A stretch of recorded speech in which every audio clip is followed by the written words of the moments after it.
Bismillahirrahmanirrahim. Assalamualaikum warahmatullahi wabarakatuh.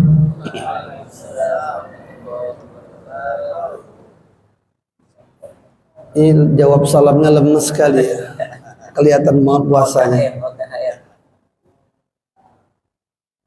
Assalamualaikum warahmatullahi wabarakatuh. Waalaikumsalam warahmatullahi wabarakatuh. Innal hamdalillah hamdan wa syukran lillah.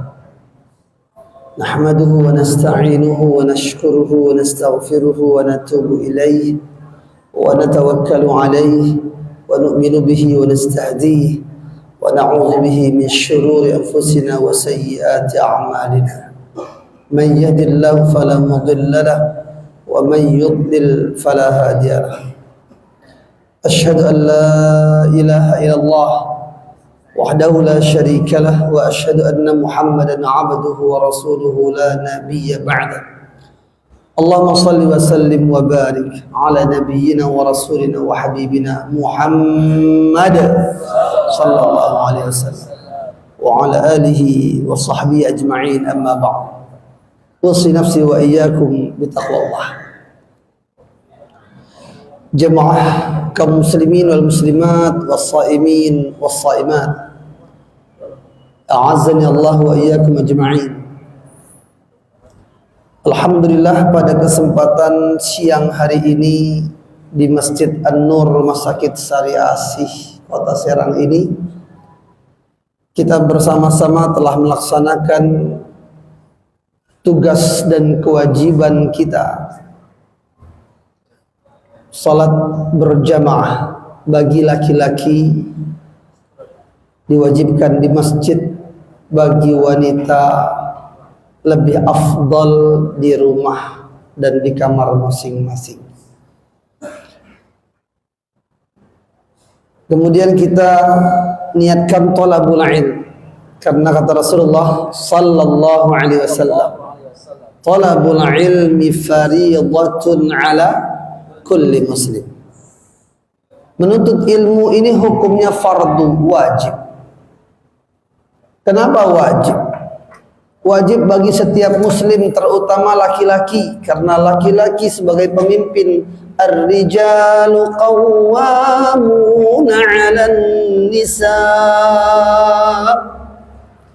Laki-laki adalah pemimpin bagi para wanita. Para laki-laki adalah pemimpin bagi para wanita. Yang namanya pemimpin yang harus memiliki ilmu untuk memimpin, harus tahu cara memimpin. Kita ini tidak sembarangan. Allah Subhanahu wa ta'ala menyuruh kita memimpin keluarga kita ini bukan cuma di dunia, tapi sampai di akhirat nanti. Sampai kita ajak keluarga kita masuk ke dalam surga Allah Subhanahu wa ta'ala. Sebagaimana firman Allah Subhanahu wa ta'ala dalam surah At-Tahrim ayat 6. A'udzu billahi minasy syaithanir rajim.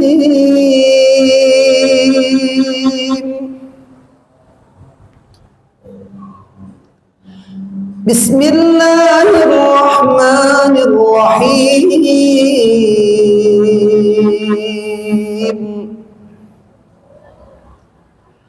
Ya ayyuhalladzina amanu qu anfusakum wa ahlikum nar. Qu anfusakum wa ahlikum nar wa quduha an-nas والحجارة عليها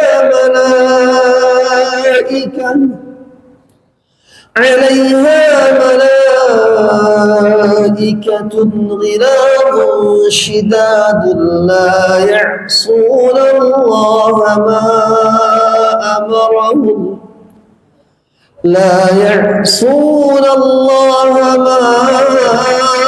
أمرهم ويفعلون ما يؤمرون.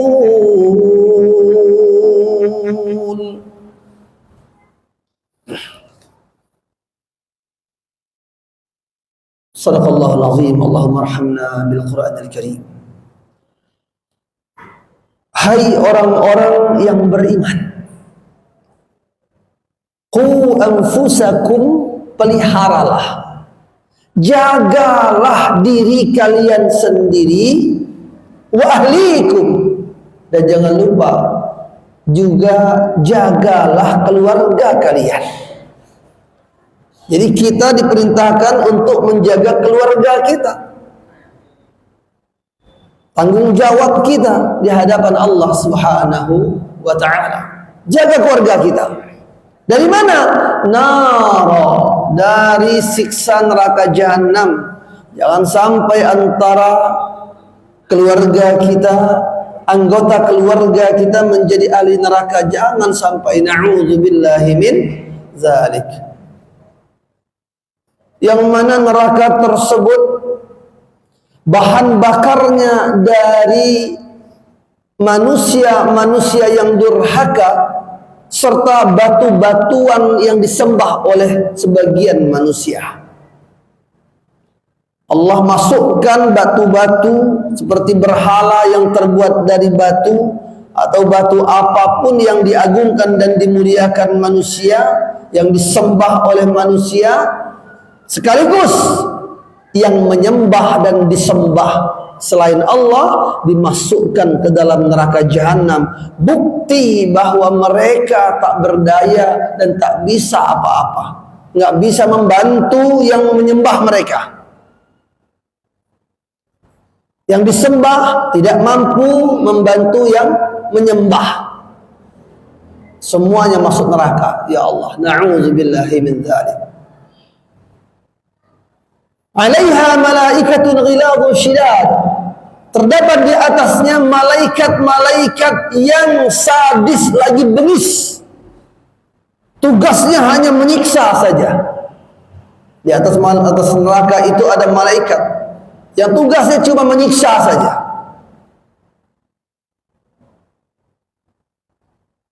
Yang mana malaikat itu punya sifat la ya'sunallaha ma amarahum. Tidak pernah malaikat-malaikat itu mendurhakai Allah Subhanahu wa ta'ala atas apa yang Allah perintahkan pada mereka. Wa yaf'aluna ma yu'marun, senantiasa mengerjakan apapun yang diperintahkan. Nah, ini bedanya dengan manusia. Kalau manusia kadang lagi taat, lagi tinggi, naik imannya, taatnya bagus, tapi lagi turun imannya mungkin maksiat. Malaikat tidak. Bahkan malaikat tidak punya sifat lupa seperti manusia. Manusia ini punya sifat lupa. Kadang-kadang kita lupa walaupun kita sudah berniat untuk melakukan suatu kebaikan. Tetapi malaikat sudahlah tidak punya lupa dan tidak pernah mendurhakai Allah. Tidak ada malaikat yang mendurhakai Allah Subhanahu wa ta'ala, kecuali ada dua malaikat yang pernah meminta kepada Allah, ingin mencoba bagaimana rasanya seperti manusia yang punya hawa nafsu. Ternyata yang menjerumuskan kita itu apa? Hawa nafsu kita sendiri. Malaikat pun kalau dikasih hawa nafsu seperti kita, mereka pun akhirnya terjerumus juga. Tetapi karena para malaikat-malaikat yang diciptakan Allah Subhanahu wa ta'ala ini, yang Allah maksudkan dalam ayat ini, benar-benar la ya'sunallaha ma amarahum wa yaf'aluna ma yu'marun. Tidak sama sekali mau mereka mendurhakai Allah. Terutama yang disebutkan dalam ayat ini adalah malaikat-malaikat yang menjaga neraka jahanam dan ditugaskan menyiksa Orang-orang di dalamnya tidak bisa keluar, tidak bisa negosiasi sama malaikat, nggak bisa. Kalau di dunia masuk penjara masih bisa, apalagi yang banyak duitnya, kalau tidak dimiskinkan, dia gunakan uang tersebut untuk bayar orang-orang yang menjaga penjara dan lain sebagainya, akhirnya dapat hidup enak juga mereka. Na'udzubillahi min dzalik. Tapi biarlah mereka bersenang-senang di dunia. Qul tamatta' bi kufrika qalila, kata Allah. Silakan engkau bersenang-senang dengan kekufuranmu yang sedikit ini. Kesenangan yang sedikit ini di dunia. Innaka min ashabin nar. Ini ada ayat dalam surah Az-Zumar ayat 8. Saya bacakan ayat ini. Wa idza massal insana dhurrun da'a rabbahu muniban ilayhi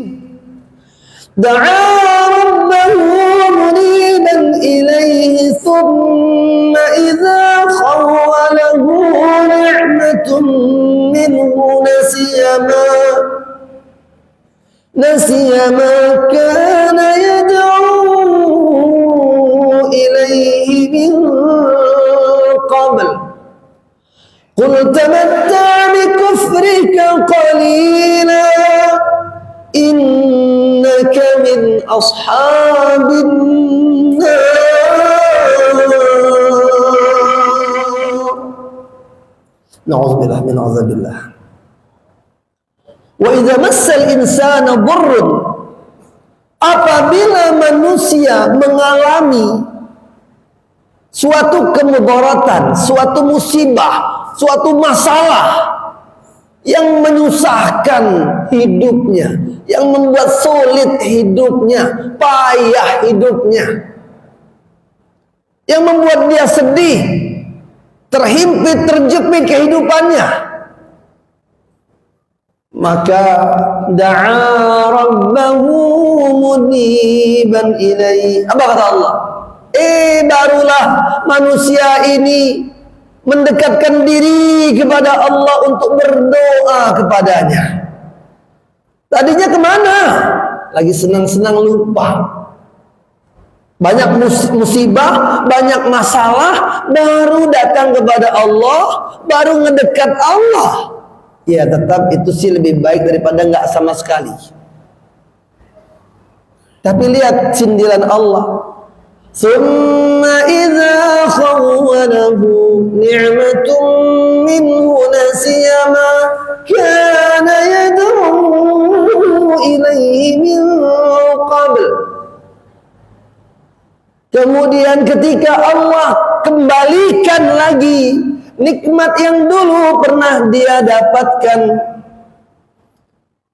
dia dapat nikmat lagi, Allah kabulkan lagi doanya. Lalu nasiya ma kana yad'u ilaihi min qabl. Dia langsung lupa apa yang dulu pernah dia minta sama Allah sebelumnya. Dia lupa kalau itu semua nikmat yang dia dapat adalah pemberian Allah. Dia lupa. Dia anggap itu jerih payahnya, hasil keringatnya. Dia merasa dia sendiri yang mengusahakannya hingga dia mendapatkannya. Na'udzubillahi min dzalik. Muncullah sifat sombongnya. Lalu dia menggunakan nikmat Allah untuk bermaksiat. Na'udzubillahi min dzalik. Apa kata Allah? Qul, wahai Muhammad, katakan kepada orang yang seperti itu, tamatta' bi kufrika qalila. Silahkan engkau bersenang-senang dengan kekufuranmu yang sedikit itu, dengan kesenanganmu yang sedikit itu. Innaka min ashabin nar.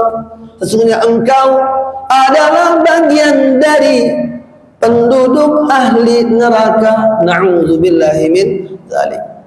Bapak Ibu yang dimuliakan Allah Subhanahu wa taala. Ada dua hal yang ingin saya sampaikan penting sekali di masalah ini. Penting sekali. Insya Allah waktunya tidak sampai setengah jam. Kan ini kultum. Kultum itu bisa kuliah 7 menit, bisa juga kuliah 17 menit, dan bisa juga kuliah 70 menit, betul ya? Nah, saya nggak ambil yang terakhir. Insya Allah sekitar 17 menit, insya Allah. Tapi ada an-nya 17 menitan. Nah, jadi agak lebih dikit kayaknya. Ini hal penting banget. Sering kita dengar hadis ini kalau di bulan Ramadan. Kam min sha'imin laisa lahu min siyamihi ilal ju' wal 'atas. Berapa banyak orang yang berpuasa, mereka tidak dapat apa-apa dari puasanya, maksudnya tidak dapat pahala sedikit pun dari puasanya, illal ju' wal 'atas, kecuali yang didapatkannya hanyalah lapar dan dahaga. Lapar dan dahaga. Apa penyebabnya? Ini yang pertama. Yang kedua ada lebih dahsyat lagi. Mungkin ada orang sibuk dengan masalah ini. Oh, jangan sampai lapar dahaga. Betul, bagus sekali. Untuk menjauhkan diri dari masalah ini, pertama menjauhi maksiat pastinya. Salah satu yang membatalkan pahala puasa kita melihat maksiat. Ketika puasa melihat maksiat, naik syahwat kita, maka pahalanya hilang, puasa tidak batal. Apakah kita boleh makan? Nggak boleh, tambah besar lagi dosanya. Yang kedua, ghibah, menceritakan aib orang lain. Kalau orang itu mendengar, dia tidak suka, maka itu ghibah. Batal pahala puasanya, tetap saja dia harus puasa walaupun nggak dapat pahala sama sekali. Kemudian mencela, mencaci maki orang lain, ya termasuklah berantem. Makanya kalau kita diajak berantem, terutama laki-laki ya, janganlah kalau kita merasa jagoan, sok jagoan di bulan Ramadan. Udah, apa kata Rasul? Qul, katakan, inni shaim, sesungguhnya aku sedang puasa. Tahan amarah kita. Menjadi wal kadhiminal ghaidh, orang yang menahan amarah. Nah, jemaah sekalian yang dimuliakan Allah Subhanahu wa taala, anggaplah hal-hal yang seperti ini kita jauhi sehingga pahala puasa tidak hilang, oke ya? Tapi ada hal penting lagi. Bukan pahala puasa saja yang hilang, tapi seluruh pahala hilang hangus. Lah, ini dia paling penting. Tidak ada hasil dari semua usaha dan ibadahnya. Sia-sia semuanya. Apa itu perbuatan apa ini? Bagi laki-laki dan perempuan, perbuatan itu disebut asyirku. Syirik. Menyekutukan Allah dengan sesuatu yang lain. Hati-hati dengan perbuatan syirik. Mendatangi dukun atau mendatangkannya ke rumah kita, sama, ini termasuk perbuatan syirik. Bukan sirik. Sirik tanda tak mampu, iri. Syirik, berbuat syirik, menyekutukan Allah, meminta kepada selain Allah, dan percaya kepada ramalan-ramalan. Nggak usah percaya sama ramalan-ramalan, abaikan saja, cuekin aja, anggap nggak ada. Nah, ini bahaya, syirik. Nah, yang kedua, nah ini dia nih, yang dapat membatalkan pahala, terutama buat wanita. Ini buat wanita, buat para perempuan. Buat laki-lakinya ada juga. Buat laki-lakinya dulu.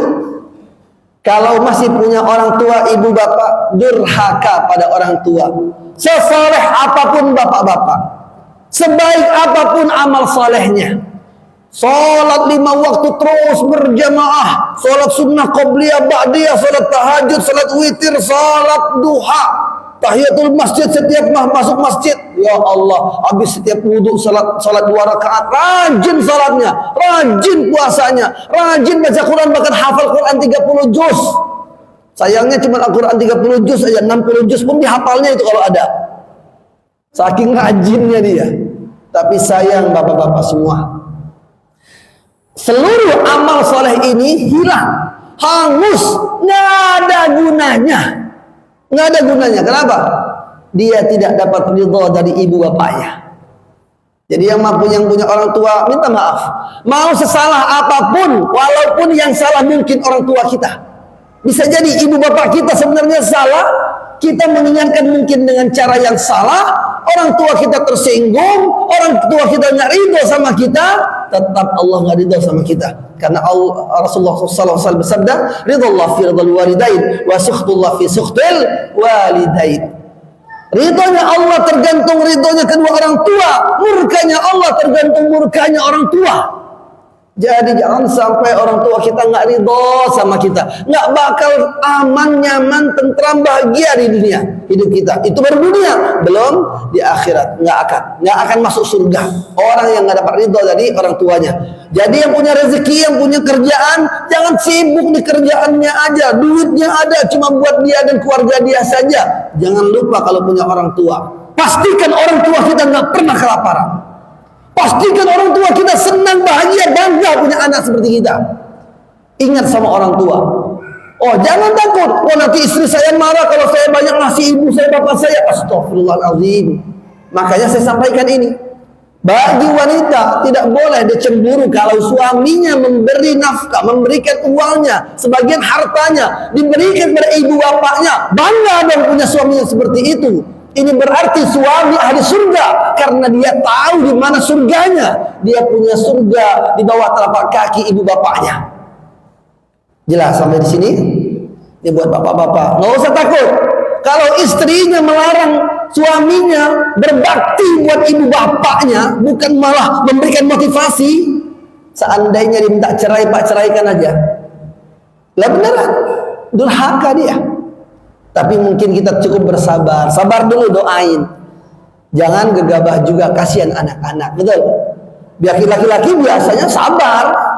Oh, udah nggak apa-apa. Tapi ingat, jangan sampai terbalik dalam rumah tangga. Bukannya suami yang mimpin istri, istri mimpin suami. Jadilah suami-suami takut istri. Na'udzubillahi min dzalik. Dan begitu juga dosa riba, Bapak Ibu. Dosa riba akan menghapus seluruh perbuatan amal soleh kita. Nggak ada pahala lagi, sisanya nggak ada. Allah nggak mau lihat orang yang beramal sedangkan dia dalam keadaan berbuat dosa riba. Jauhi riba sejauh-jauhnya sebagaimana kita menjauhi dosa syirik. Yang terakhir, buat ibu-ibu, para wanita, ijab qabul sudah dilakukan oleh suami-suami para ibu-ibu. Ketika ijab qabul, maka berarti ibu bapaknya telah menyerahkan bakti kepada suaminya, menyerahkan nasib dunia dan akhirat pada suaminya. Maka pindahlah baktinya seorang wanita yang menikah. Baktinya berubah, pindah 100% kepada suami. Apapun perkataan suami, perintah suami, keinginan suami, wajib ditaati oleh seorang wanita yang menikah, seorang istri. Apa kata Rasul? Seandainya Allah membolehkan aku memerintahkan umat ini bersujud kepada selain Allah, maka para wanita aku perintahkan bersujud pada suami mereka. Saking pentingnya bakti seorang istri pada suami. Seandainya wanita, kata Rasulullah, menjilat, maaf, bahasanya memang begitu, seluruh dari sekujur tubuh suaminya dari ujung kepala sampai ujung kaki keluar nanah, dibersihkan oleh istrinya dengan lidahnya, maka masih belum cukup bakti istri itu kepada suaminya. Betapa besarnya tanggung jawab suami terhadap istri dan anaknya nanti di hari kiamat. Ya Allah ya Rabb, berat. Maka kewajiban istri hanya taat. Bagaimana seorang anak takzim, memuliakan, menghormati, menjaga nama baik, tidak boleh berkata kasar, tidak boleh mengangkat suara melebihi suara ibu bapaknya, taat, patuh, tunduk, manut, nurut dengan perintah orang tuanya. Maka ketika menikah seorang wanita, pindahkan seluruh baktinya itu kepada suami. Maka kepada suamilah seorang wanita nurut, manut, patuh, tunduk. Matanya jangan berbinar-binar melihat suami, tundukkan. Kalau suami marah, jangan lihat mata suaminya, ikut aja, iya, taat, udah. Kalau mau selamat. Kalau nggak mau selamat, terserah. Nggak usah sombong depan suami, nggak ada gunanya. Kenapa? Karena kata Rasulullah apa? Yang membuat tercengangnya para sahabat, karena para sahabat mendengar Rasul mengatakan ada wanita ahli ibadah benar masuk neraka jahanam, kata Rasulullah. Na'udzubillahi min dzalik. Wanita ini ahli ibadah. Kalau masalah ibadah nggak ada wanita yang sebaik dia ibadahnya, tapi dia masuk neraka gara-gara apa? Hanya tidak menghormati suaminya. Astagfirullah. Betapa banyak sekarang ini wanita-wanita para istri membuka aib suaminya. Udahlah, nggak usah pakai posting-postingan di media sosial. Stop. Media sosial posting yang bermanfaat aja. Silakan ada ilmu yang bermanfaat diposting, di-share. Nggak usah curhat-curhat di media sosial, di status Instagram atau apapun. Nggak usah. Nggak usah buat seperti itu. Nggak usah bicara tentang apa yang terjadi pada diri kita. Nggak usah. Curhat cukup sama Allah. Selesai. Curhat sama Allah. Itu namanya mempermalukan suami. Orang jadi tahu, oh ini lagi ribut nih sama suaminya ini. Asumsi orang membaca statusnya itu loh. Ketika baca status perempuan ini begini, oh ini berarti suaminya begini nih, suaminya. Kayak yang di status ini. Seakan-akan orang bilang begitu. Padahal belum tentu benar. Atau bisa jadi seorang istri tidak sadar kalau dia durhaka kepada Allah ketika dia durhaka pada suami. Ayyuma imra'atin matat wa zawjuha 'anha radin dakhalatil jannah. Wanita manapun, kata Rasulullah sallallahu alaihi wasallam, kalau dia meninggal dunia, hadis dari Ummu Salamah radhiyallahu anha, maka kalau dia dapat ridha dari suami, masuk surga dia, kata Rasul. Artinya apa? Jika tidak dapat ridha dari suami, jangan berharap sama sekali masuk surga. Jangan. Artinya tidak ada peluang bagi wanita masuk surga sebagus apapun amalnya. Jadi hati-hati para ibu-ibu, para wanita, para istri, dijagalah baktinya, ta'zimnya, taatnya, manutnya, patuhnya pada suami. Hormati suami, muliakan suami, jaga suami. Sampai-sampai ya Allah ya Rabb.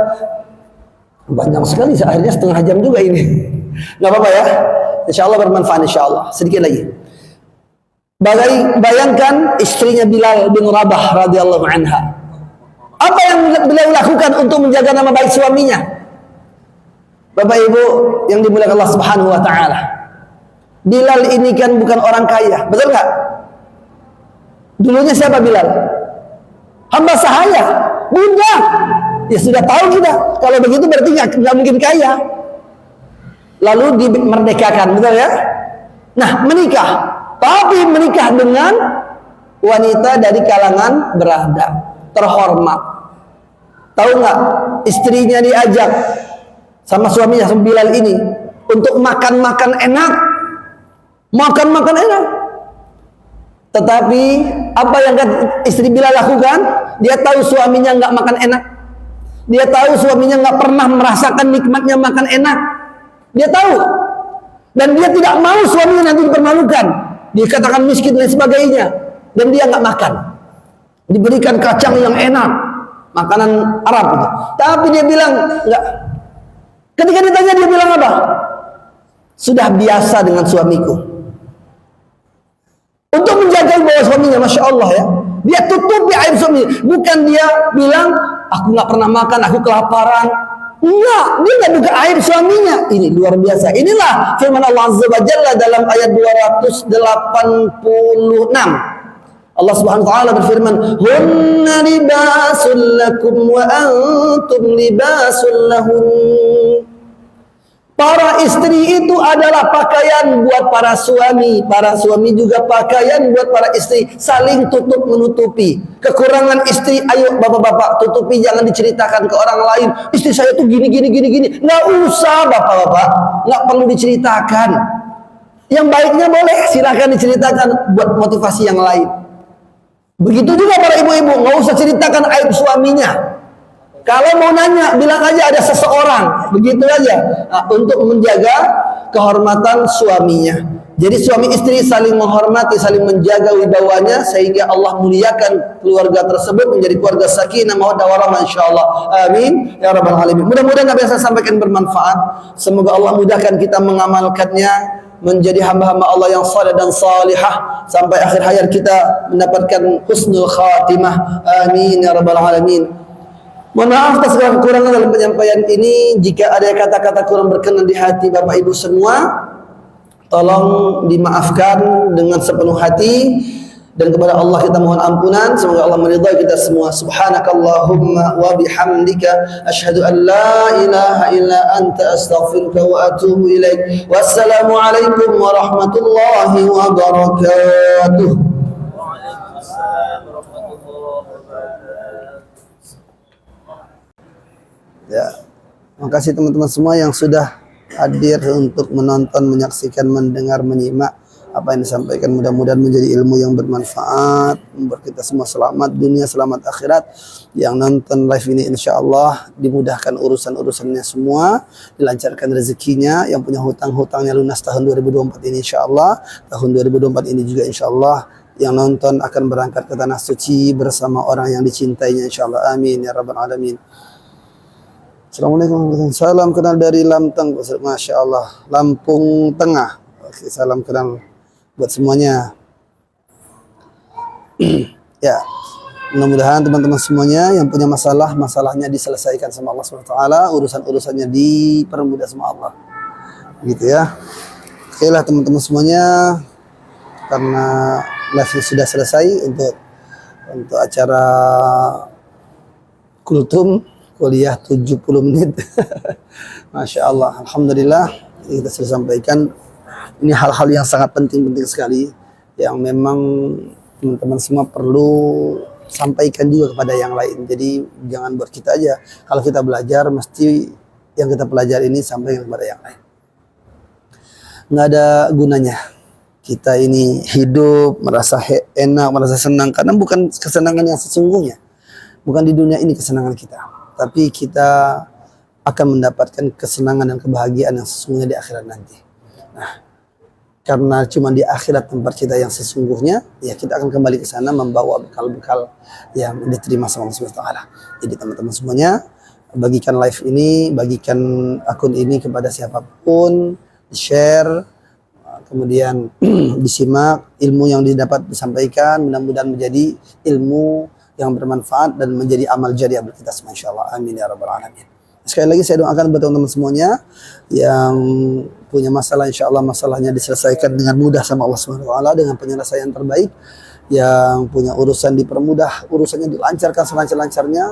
Yang mencari nafkah, mencari rezeki, usahanya dilancarkan, rezekinya lancar selancar-lancarnya. Oh, ini masih ada ini. Lancar-lancarnya insyaallah. Dan yang belum punya jodoh diberikan jodoh yang terbaik oleh Allah SWT, jodoh yang saleh dan salihah. Yang belum punya anak diberikan anak-anak yang saleh dan salihah insyaallah. Dan yang punya hajat, Allah kabulkan hajatnya dengan semudah-mudahnya insyaallah di tahun ini juga. Amin ya rabbal alamin. Ya, cukup sekian dari saya mohon maaf atas segala kekurangan. Ya, sudah punya boleh nambah. Oh, boleh nambah kalau memang yakin mampu, insya Allah itu sebagai jalan yang lebih baik untuk menjaga diri dari fitnah, boleh. Kan tidak melanggar syariat, yang penting tidak bermaksiat. Selama tidak bermaksiat, tidak melanggar aturan syariat, tidak ada yang boleh melarang kita. Kecuali Allah yang tidak mengizinkan sehingga tidak terjadi. Jadi semua akan terjadi dengan izin Allah, dengan ridha Allah Subhanahu wa taala. Tapi ada juga hal-hal yang terjadi tanpa ridha Allah, tapi dengan izin Allah, Allah izinkan. Contoh apa? Contoh orang maling. Orang maling itu diizinkan sama Allah sampai dia maling. Ya, sampai dia maling diizinkan Allah, makanya jadi bisa dia maling. Tapi Allah nggak ridho. Nah, hati-hati. Makanya kita mengamalkan apapun. Ya, antum bilang mau nambah tadi, ya Bang ya. Ya itu haknya Bang. Haknya laki-laki memang. Tetapi wanita nggak boleh melarang, nggak boleh membenci syariat ini, nggak boleh. Membenci syariat Allah itu sama dengan membenci Allah. Maka istighfarlah, bertaubatlah kepada Allah. Kenapa? Allah menetapkan syariat pasti ada kebaikan di dalamnya yang tidak diketahui oleh manusia atau hambanya. Makanya jangan membenci syariat Allah, rugi. Nanti ruginya bukan cuma di dunia, rugi akhirat. Sudahlah merasa rugi di dunia, tambah rugi di akhirat nanti. Nah, sesungguhnya tidak ada syariat Allah itu yang merugikan hamba-hamba Allah Subhanahu wa taala. Pasti ada hikmah dan ada kebaikan di dalamnya. Jadi harus belajar lagi. Bagi wanita yang tidak suka dengan syariat tersebut, jangan membenci, jangan menolak. Boleh tidak mengatakan dirinya tidak atau belum siap, boleh. Belum siap mengamalkan, oh itu boleh. tetapi tidak boleh membenci apalagi memusuhi syariat Allah Subhanahu wa taala ini, karena akan menjadi musuhnya Allah Subhanahu wa taala. Oleh karena itu saya ingatkan saja buat teman-teman semuanya, terutama para wanita, para akhwat, karena banyak sekali di akhirat nanti wanita-wanita ahli ibadah masuk neraka gara-gara mereka tidak mau taat kepada suami, mereka melakukan perbuatan yang Allah murka dengan perbuatan tersebut, padahal mereka tetap beribadah. Jadi kayaknya syariat ini memihak kepada laki-laki. Tidak. Laki-laki pun akan tanggung jawab besar sekali tanggung jawabnya. Tidak bisa langsung masuk surga kecuali mempertanggungjawabkan dulu istri-istri mereka dan anak-anak mereka. Para wanita diwajibkan mendidik anak-anak mereka karena nanti ditanya apa hasil dari didikan terhadap anak-anaknya yang sering bertemu ibunya. Hati-hati. Jika anaknya ternyata dikasih fasilitas kemudian bermaksiat, ingat seluruh maksiat anaknya itu tanggung jawab ibunya yang memberikan fasilitas. Na'udzubillah min dzalik. Mudah-mudahan bermanfaat. Bagi yang ingin bertanya silahkan di DM boleh. Nanti bisa sharing-sharing insyaallah. Insyaallah ada waktu, saya ada kesempatan saya jawab. Wassalamualaikum warahmatullahi wabarakatuh. Subhanakallahumma wa bihamdika asyhadu an la ilaha illa anta astaghfiruka wa atubu ilaik.